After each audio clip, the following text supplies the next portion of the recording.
I vores rapport har vi så haft om det her indgreb i et ligevægtssystem, vi har brugt af den her formel. Vores formål med selve rapporten og forsøget, det var at påvirke ligevægtssystemet ved en ændring af koncentrationer, temperatur og volumen, og så se, hvordan vores udkom vil være. I vores teori har vi brugt ligevægtsloven, hvor at vi beregner KC ved at have vores produkt op i tælleren, og derefter vores reaktant ned i nævneren. Derudover har vi brugt Le Chateliers princip, som er et ydre indgreb i et ligevægtssystem, som fremkalder en forskydning, som formindsker virkningen af indgrebet. Og disse ord de bruges selv i den dag i dag som forståelse af det kemiske ligevægtssystem. I vores forsøg har vi brugt KC lige med vores jerntiocyanat over vores jern 3-ion og vores tiocyanat-ion, som har været i vandig opløsning. Og opløsning der var mørkerød. I forsøg 1 der tilføjer vi jernnitrat i fast form til reaktionen, og på den måde der forøger vi ligesom antallet af jern 3-ioner, og det gør at vores opløsning bliver mere rød, ligesom man kan se på billedet. Og ud fra Le Chateliers princip, så vil ligevægten blive formindsket ved, at reaktionen går mod højre. I forsøg 2 der tilføjer vi asorbinsyre til reaktionen, og det gør så, at vi ligesom reducerer vores jern 3-ioner til jern 2, og det gør, at opløsningen bliver mindre rød. Og som man kan se på billedet, jo mere man tilføjer, jo mere klar vil opløsningen blive.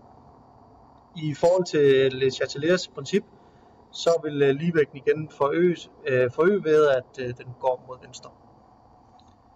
I forsøg 3 der tilføjer vi kaliumtiocyanat i fast form til reaktionen, og på den måde der forøger vi ligesom vores tiocyanat-ioner i opløsningen, og vores opløsning bliver mere rød. Og igen så siger Le Chatelier, at hvis vi skal have ligevægten, den kan ligesom forøges ved, at vi laver en forskydning mod højre.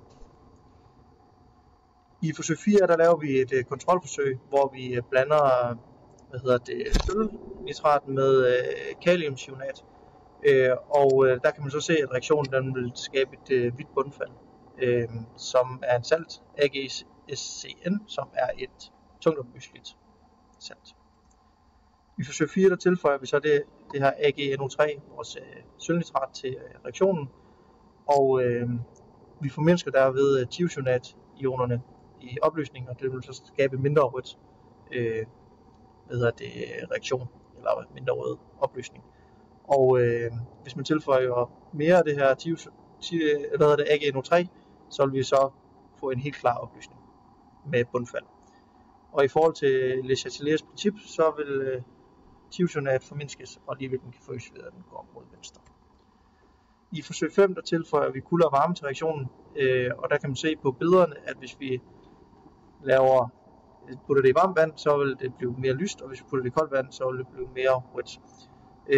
Og der kan vi så sige, at den endoterme retning der må være mod venstre, og den eksoterme retning må være mod højre.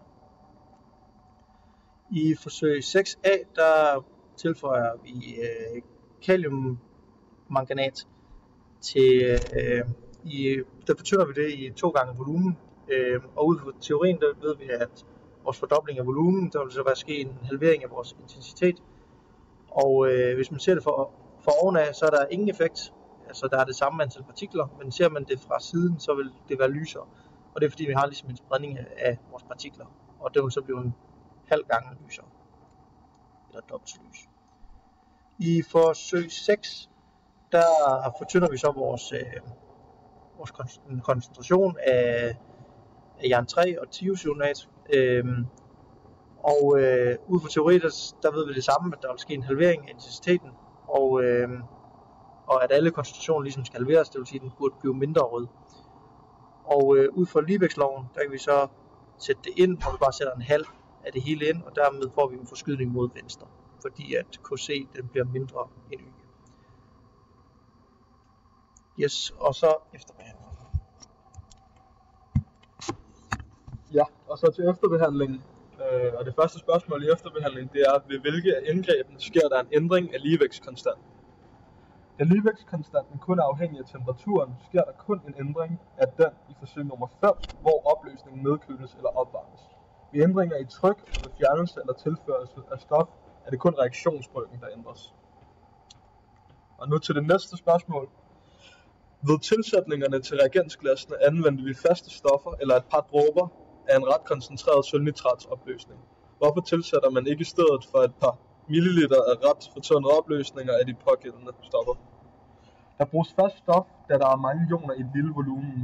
Med fortyndet væsker er der få ioner i et stort volumen, hvilket betyder, at koncentrationen går ned, mens volumen øges, og det kan ødelægge forsøgene. Med et fast stof ændres volumen til gengæld ikke ret meget, mens koncentrationen af ioner øges, og det er jo det, der er meningen. Hopper vi til næste spørgsmål. Forsøg 6a og 6 laves med 2 bæreglas, som har lodrette sider. Nogle kaffekopper er bredere for oven end for neden. Kunne man anvende 2 sådanne kaffekopper til forsøget? Og så kunne man eventuelt diskutere fremstillingen af en kaffekons med en mønt på bunden af en kaffekop. Jamen, der vil jeg sige, nej, det kan man ikke, da det ikke vil vise opløsningsfarve ordentligt, når man kigger ovenfra og ned. Det er på grund af arealet, så vil opløsningen blive lysere i toppen og mørkere i bunden. Det vil så gøre, at hele opløsningen vil komme til at se mørkere ud, end den egentlig er. Og selv man derfor ikke kunne drage de sådan korrekte konklusioner i forhold til farven i forsøget. Kigger vi på næste spørgsmål. Hvis man anvender overskud af thiocyanat-ioner, kan jern 3 binde flere thiocyanat-ioner til sig. Så skal vi skrive formlen for komplekset, som indeholder 3 thiocyanat-ioner. Jamen, så kigger her, så har vi jo jern 3, og så får vi at vide, at vi skal bruge thiocyanat. Der skal vi have 3 thiocyanat-ioner. Og grundet at en thiocyanat, den er negativt ladet, så når man så danner jern thiocyanat med 3 thiocyanater, så får man altså et neutralt ladet molekyle. Og det er så det, vi får her.